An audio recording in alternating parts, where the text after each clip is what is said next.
Hello po sa inyong lahat, mga minamahal kong kababayan or my fellow countrymen in our beloved country Philippines. Okay.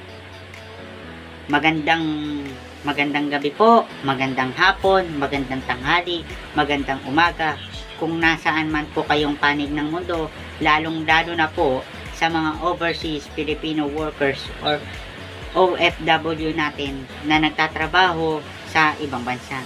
Okay. Mga minamahal kong kababayan, kung kayo po ay bago pa lamang sa aking YouTube channel, huwag pong kalimutan na mag-like and subscribe para palagi po kayong updated sa akin pong mga videos na i-upload. Okay. Meron na namang panibagong katanungan. Ang aking mga minamahal na kababayang Pilipino. Okay. Ang tanong, ito. Kasi meron nagtanong. Sabi niya sa akin, ano daw ang nangyari pagkatapos ng martial law? Okay. Ito mga kapatid o mga minamahal kong kababayan. Para sa mga hindi pa nakakaalam ng Under of Declaration of Martial Law, pag-aralan ninyo. Okay. Ang nangyari pagtapos ng martial law o batas militar ni Noong Pangulong Ferdinand Marcos. Okay. Ang akin pong ibabahaging aral o topic sa inyo na panibago na naman ninyong matututunan mga minamahal kong kababayan. Ang inyong katanungan. Ang nangyari pagkatapos ng martial law o batas militar. Ito. Ang nangyari pagkatapos ng martial law o batas militar. Pagkakatatag ng bagong lipunan pagkatapos ng martial law.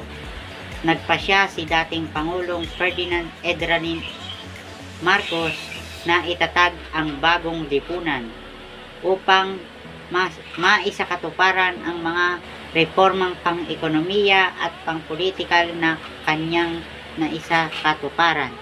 Ito ang naglalayong magbigay ng mas magandang kinabukasan sa mga Pilipinong kanyang minamahal.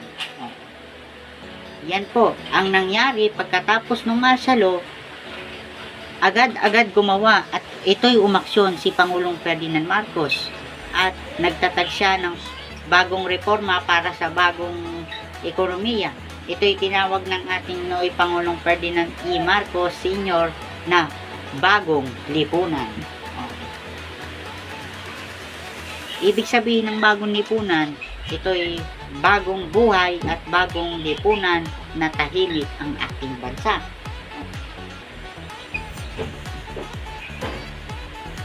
Okay. Pag sinabi, kasi sa tanong ninyo, ano ang nangyari pagkatapos ng martial law o batas militar, nagtatag ng bagong lipunan ang tatay ni Bongbong Marcos.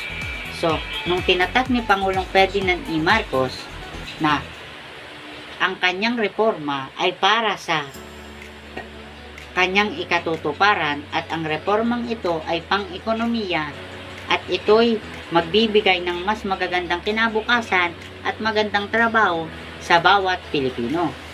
Ngunit, pagkatapos ng martial law, marami pa siyang iniisip at ito'y ginawa niya yung Bataan Nuclear Power Plant.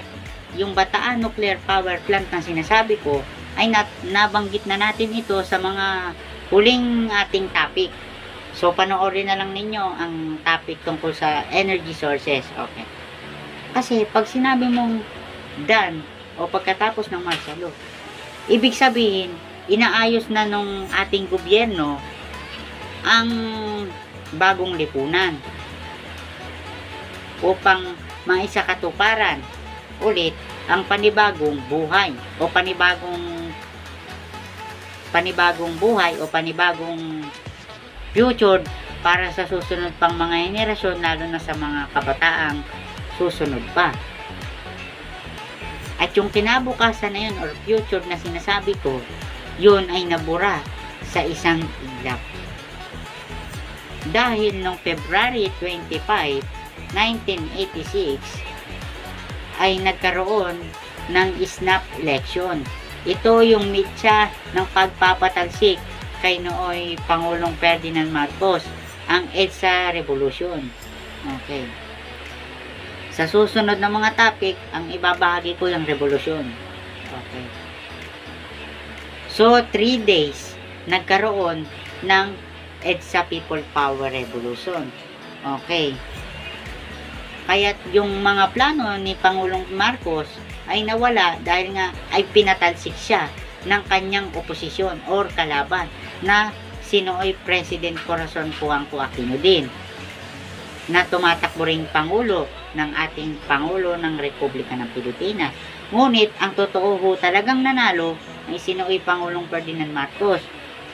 At dinaya lamang daw po ito, sabi ng matatanda, dinaya daw ito ni Cory sapagkat may plano daw si Cory sa ating bansa. Ngunit ito ay ating kinabulan. Okay, mga minamahal kong kababayan, papaliwanag ko po sa inyo explanation or pagpapaliwanag. Again, explanation or pagpapaliwanag. Ang nangyari pagkatapos ng martial law o batas militar. Pagkakatatag ng bagong lipunan, pagkatapos ng martial law, nagpasya si dating Pangulong Ferdinand E. Marcos na itatag ang bagong lipunan upang maisakatuparan ang mga reformang pang-ekonomiya at pang-politikal na kanyang naisakatuparan. Ito ay naglalayong magbigay ng mas magagandang kinabukasan at ng mas magagandang trabaho sa bawat sambayan ng mga Pilipino. Okay. Yan yung sinasabi ko. Nung nangyari at nung pagkatapos ng martial law, umiisip na agad. Dahil advance mag-isip ang tatay ni PBBM. Umiisip agad sinong Pangulong Marcos na gagawa siya ng reformang pang-ekonomiya naman. Dahil alam niya ang hirap ng bawat sambayan ng Pilipino. Alam niya na mas marami ang mahirap at mas marami ang mahirap kaysa sa mayaman. So, gumawa siya ng mas malalim at progresibong paraan na makakatulong sa sambayan ng Pilipino. Okay. At yun ang sinasabi ko, yung pang-ekonomi, katulad ng engineering, nursing, at many others at marami pang iba. Okay. Mga minamahal kong kababayan, bago ko tapusin ang video na ito, kung kayo po ay bago pa lamang sa aking channel, huwag kalimutan na mag-like and subscribe para palagi po kayong updated sa aking mga videos na i-upload. Okay. So, patuloy natin. Ito po, ipapaliwanag ko sa inyo. Explanation or pagpapaliwanag. Again, explanation or pagpapaliwanag. Ang nangyari pagkatapos ng martial law o batas militar. Pagkakatatag ng bagong lipunan, pagkatapos ng martial law, nagpasya si nooy dating Pangulong Ferdinand E. Marcos na itatag ang bagong lipunan upang maisakatuparan ang mga reformang pang-ekonomiya at politikal na kanyang naisakatuparan. Ito ay naglalayong magbigay ng mas magandang kinabukasan sa mga Pilipino.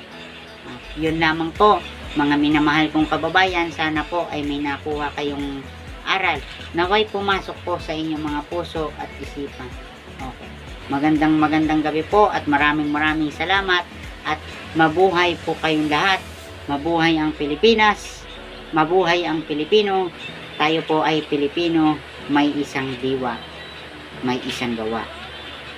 At yun lamang po, maraming salamat at magandang gabi po mga minamahal kong kababayan.